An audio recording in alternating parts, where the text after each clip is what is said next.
recording. God is recording, Tracy. God And Santa Claus. So Odorous is recording for us then? Yeah. Santa Claus is watching. He's everywhere. He's everywhere. You ever seen Santa Claus and Odorous in the same building together or the same place? I haven't. They must be would the same probably have, person. because I'm pretty sure that they fought him on one of the stage shows. Yes, I think so too. I believe I have seen that. So, Well, welcome everybody to the Carnival of Chaos. This is Thunderdome at Overviews. My name is Gabe Cooper. I'm joined by three friends. Dr. David Pizzo, how you doing? I am living the Gwar dream so hard. Excellent. We have Tracy, the Chicken Death Whisperer Newport. How you doing? Embracing the chaos. Embracing the chaos. That's what we like to hear. And the Reverend Ben Lindsay. How you doing? I am doing like it's Antarctica and getting my drink on. So I'm doing great. Well, that's good. I'm going to join you. Cheers. Cheers. This message brought to you by various whiskeys, Bye, booze.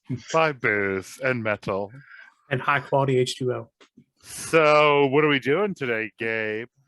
We are stepping into another world of Gwar. It is a whole new world. Oh man, yes we are. It's a whole other world of Gwar. We've been going down this path for several albums now, and I'm starting to get a little lost here. So could someone give me some orientation? Well, It's chaos. Nope, it's chaos. We're doing it freehand tonight. yeah, freehand. There's 6 studio album released on March 25th of 1997 through Metal Blade. 2 producers on this one, Ron Goody and Mike Dirks, although he is uncredited. The runtime is 74 minutes and 36 seconds, which I would just go ahead and get out of the way. That's entirely too damn long. So long. With that said, the band is slightly trimmed down a little bit as far as the performers from their last album. We have Dave Brocky, Odorous Youngus on lead vocals, Pete Lee, Flatus Maximus on lead guitars and backing vocals, Mike Dirks, Paul Sack, the Jaws of Death, rhythm guitar and backing vocals, Casey Orris, Beefcake the Mighty on bass, backing vocals and lead vocals on Hate Love Songs, Brad Roberts, Gizmac DeGusha on drums, Hunter Jackson, Techno Destructo, lead vocals on The Private Pain of Techno Destructo, and Daniel Semestra Hyman on lead vocals on Don't Need a Man. Whew. Admittedly, if you take the 10-minute of annoying silent track, it does take it down a bit, but it's still at an hour and 5 minutes quite long. It is. And I mean, all these tracks are typically when you hear an hour and almost 20 minutes long album, hour and 10 minutes, cut that off. They're typically 6-7 minute songs. These are just boom, boom, boom. Here's 3 minutes, 3 minutes, 3 minutes, 3 minutes. It's hard to keep up with at times. And Actually, like that. You might call it chaotic. You might call it chaotic. But I also would rather listen to 15 3-minute songs than 5 7-minute songs. So I am the anti-Tracy in that way. Yeah, I kind of feel that way too. I mean, I don't know what I would have really preferred here, because so if it's just one songs stinker go that's for 7 minutes long minutes, versus like 2 or 2.5 that are like, skip worthy, I'll just take the one track. Thank you very much. Yeah. I mean, there are a couple on here that I don't know. It's not for everyone, Tracy. I will admit, this is my least favorite album. This is my least favorite album that we've done so far. By a lot. Ever? That we've done on not ever, but for Gwar. Ever. I would be mad. Because we did that shitty ass Christmas album. We did that one. That was Thank worse God than for this. that. Thank God for I wasn't there. Neither was album Gabe. is also worse than this. I gave that one a B+. Y'all can suck it. I feel like Gabe and I need to come on for a real lemon so we can have some like norming of our instruments. Like I feel like we've not had a complete stinker yet. Yeah, that's what the Reddits were there for, you guys. Or maybe I think this it's is it. just. I think you guys are, the albums that you pick are too good. That's the problem. That's fair. So Yeah, because I don't want to listen to shit music. well, who does really? But I mean, I think that would really, I don't know, calibrate our instruments, fuck with our instruments, something. I don't know. Tracy believes that very firmly. I do. This is part of Operation Random. That was Uh-huh. how did Tracy? This is going to keep us honest. Tracy, Yes. nothing you do is going to make me and Ben honest. That's right. It's going to take a lot more than a Yeah. random.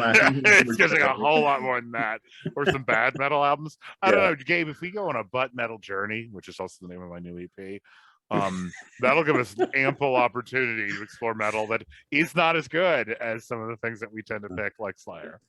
Tracy's Yeah. the glockenspielist and kazoo player on that album. So Shit, dude. Yeah, there's a lot But of the journey has to go on for like, I don't know, it has to be done sparingly. I mean, we can't have all the butt metal at once.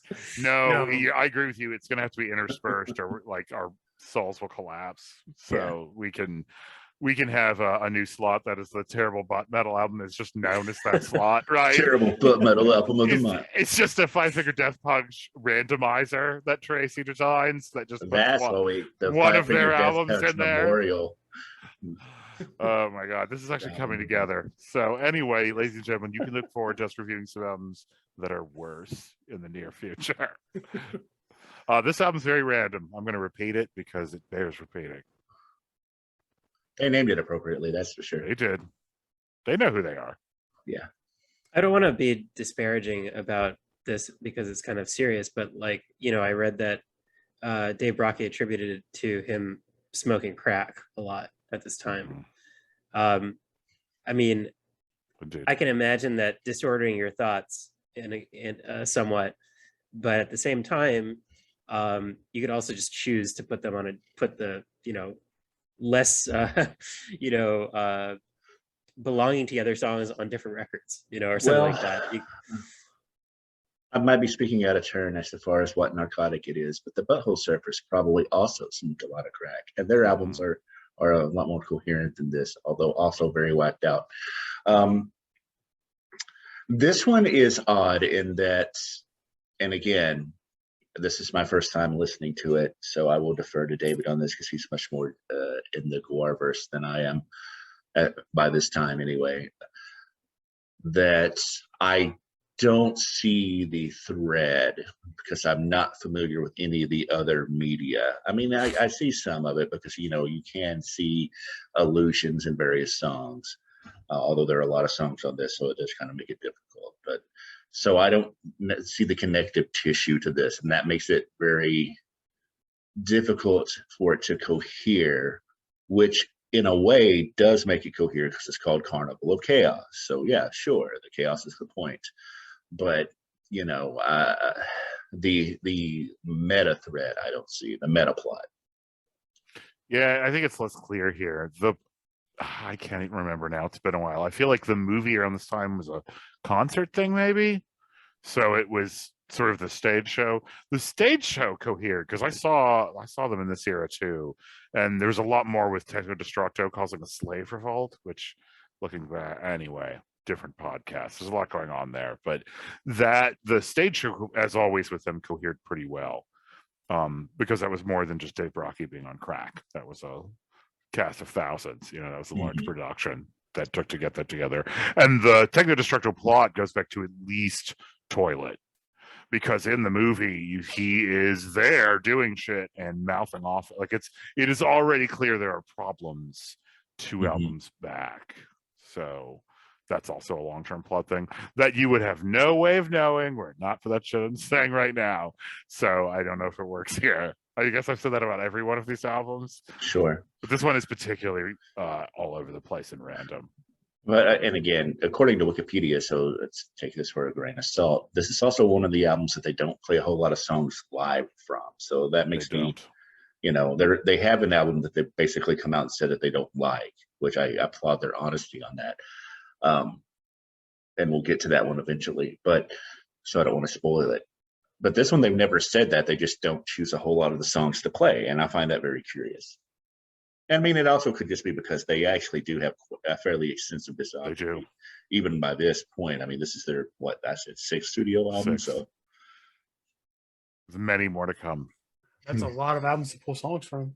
It is. If they were going to play this album through at a concert, it would just be ridiculous. It's just. It was. And, I mean, just in endurance wise for a live show, and I've never even seen them before, but I know they would just go completely over the top to do it, and They did. it's not an album that I would pick to do with their discography. That's fair. And the stage show, I think they performed most of these. I think there was a couple they didn't do, but it was most of this. They were still quite good. Again, they had a lot less equipment. I mean, it was still messy and fun, but they'd really been hammered. Or they just come like Icarus. They'd flown too high and fallen back to earth. But there's still some kick-ass songs in here, guys. No, there are, and I actually think that the wide variance in style shows how good of musicians they are. Something that I think is very easy to overlook by the overly buffoonish nature of some of the characters. I also really like the fact that there's like this punk rock thread going through some of the tracks on this one. Yeah, I really appreciated that. Not just they went through a bunch of genres on the last two records as well that we looked at, but it wasn't as strong, I would say, on the punk rock front. Yeah, I could agree with that. I think they kind of weasel that behind. I think they kind of pick up a little bit more pop in this album, a bit more catchiness. And I think that like a lot of songs in this album, like you hear it and it's stuck in your head. And I think that can be problematic for a few songs. Well, I mean, problematic and songs and Gwar kind of go together. So, but you get like if you go on singing a song and somebody overhears you, and so they're gonna get that look like, what the fuck are you going on about?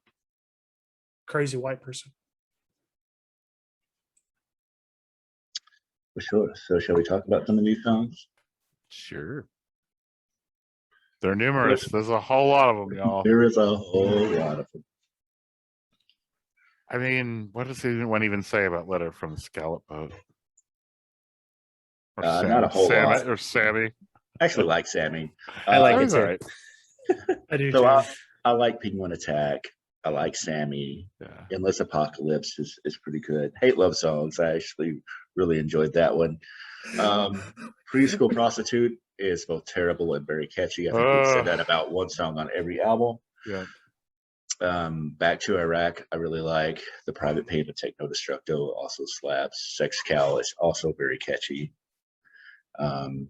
Antarctican Drinking Song, but really the highlight of this one, and it's kind of been that way for the last few albums, is the closer, Don't Need a Man. That very jazzy thing. I really liked that quite a bit. It's very good. Pretty stunningly so at the time. I was like, holy shit, Slimenstra. Like, it's so good. I guess I've already started. Yes, Penguin Attack is fucking badass. I think it's one of their best openers, actually. And I like First Rule it's groovy as shit. I like Sammy and Endless Apocalypse. Even fucking Billy Badass. The song is so annoying, but it's very, very catchy. I don't know what I'm doing on the Scallop Boat. Preschool Prostitute, fuck that song. It's like very catchy, but it's just a disaster. In Her Fear is awful in terms of content. Oh my god, it may be the worst one on here, so I'm just not even going to engage with that song. Back to Iraq is quite good, and as a reminder that hideous punishment went on year after year, like week after week, forever, right? Because they're singing about that shit on This Toilet Earth, and it was still ongoing and will be ongoing in a new phase on like the next 3 albums. So fuck. I like the Techno Destructo plot because it is a reminder that ultimately all this coercion is not actually that effective. Like they get more into it is a rare moment where they're really getting into what being these piece of shit space barbarians actually would mean concretely in terms of the thing they're running, and the answer is it's not stable or working right. Sex Cow, I mean, they can play country apparently, and the Don't Need a Man is amazing. I wish I did more songs like that. Actually, I don't know how that would work or where, but anyway, you could have still trimmed, like, I don't know, Scallop Boat, maybe In Her Fear. You could have like cut a few of these and knocked it down to the high 50 minutes, and I think it would have been maybe a little better. Honestly, I think you could have got rid of half the album. It would have been okay, but that's just me. there's a lot of songs that you guys like mentioned, and it's a lot of ones that I think are hitting that moment where like a lot of us don't like, and that's including me. Is there like these mid '90s or late '90s like Matchbox 20 Hootie and the Blowfish song, Hootie and the Blowfish songs? Like they have a very pop rock sound for the time, and You it's actually just had it right the first time, and then Hootie and the Bluefish. Hoopy. I don't know who that is, but And that's what that remind me of. God, the hate love songs. Hearing that reminded me a lot of Nashville Pussy. For sure. But Penguin, I enjoyed. I enjoy Sammy, Endless Apocalypse, Billy Badass. Like there's a good couple 3 songs there. Preschool Prostitute. What hasn't it said about that fucking song?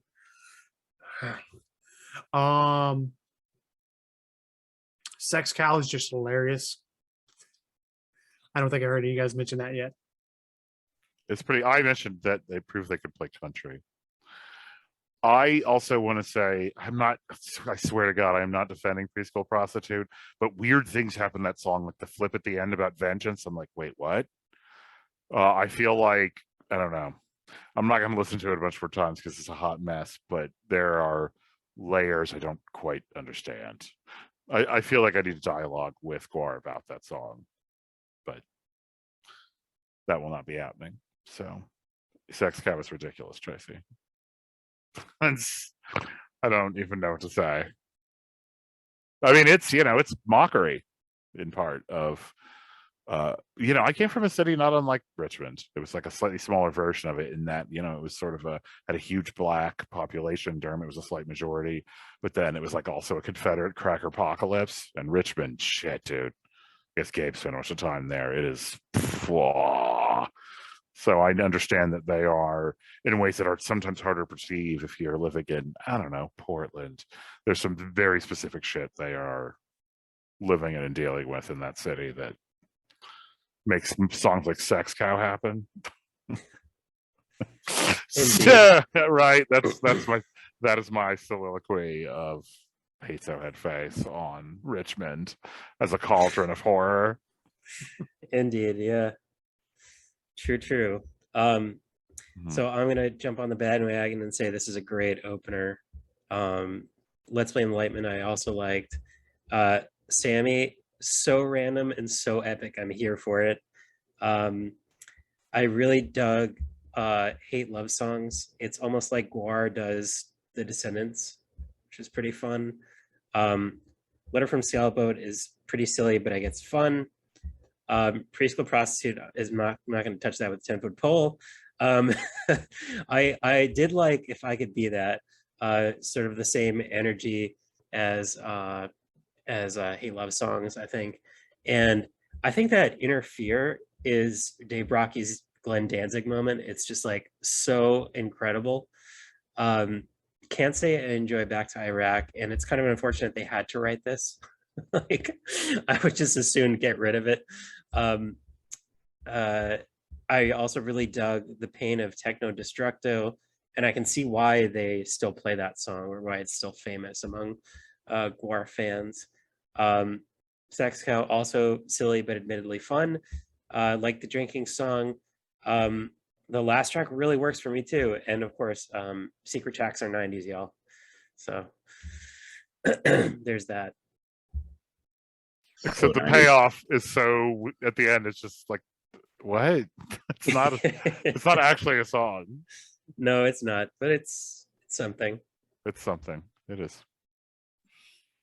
Guess we gotta grade it. I guess we do have to grade it. Tracy, why don't you go first? Me? Yep. No, the other Tracy. Well, I'm just like I'm 3 for the night. Then going first. Some nights it's your turn in the barrel. I guess so. Well, C minus. I'm giving it a 72. Oh, it's better than that. It's a B. Just because I love Gwar so much, I can't help it. Anyway, this album is a B, and because I'm thinking about other albums I've given a B minus, and I would rather listen to this than those. So it is a B for me. I agree with Tracy. I'm going to give this a C minus. So again, I'm kicking myself for not giving America Must Be Destroyed a higher grade, but this record is going to be getting an 84. It's getting bumped down like, you know, 2/3 of a letter grade because there are way too many tracks on this record. Like if it had maybe 5 or 6 fewer tracks, it could have gotten an A-. I could see that happening. But I can too, because the stuff in here I like. If they trim this thing, I think it would have been better. Oh yeah, like if they got rid of half the album, I would No, stop it. They could have gotten rid of like 5 songs. what I'm Okay. saying is I think it would That's just better make than the a album. huge it would make a huge difference It for would. me. You would, yeah. But yeah, because you'd put up with some random shit then if there were less of it, right? Yes. Like it, Totally. you know, totally, like you yeah. know, that's why we don't have to get rid of half the album. Get just rid of half of the album you want to get rid of. That's fair. Right, and then intersperse it, and poof, you're a puppeteer. Bam. I'm Yeah. talking about 30%. No, 30% tops. Like that's. Man. Well, that is some shit. What are we doing next, Tracy? Next, we are doing the where's it at? The Gwars, We Kill Everything. Oh boy. Yep, that is an album that exists as well, and we will be listening to it. Yeah. It also controversial, and we'll talk all about it. There's a lot going on with that album. The spectacular rolls on. Make sure you got your It does. rating codes. It does. It's Gwar. It's Gwar. Rebel till I die. All right. Well, thanks for listening to Thunderdome Metal Reviews. For Gabe, David, and Tracy, we appreciate your support and being with us on this journey, and we will talk to you next time. Mhm.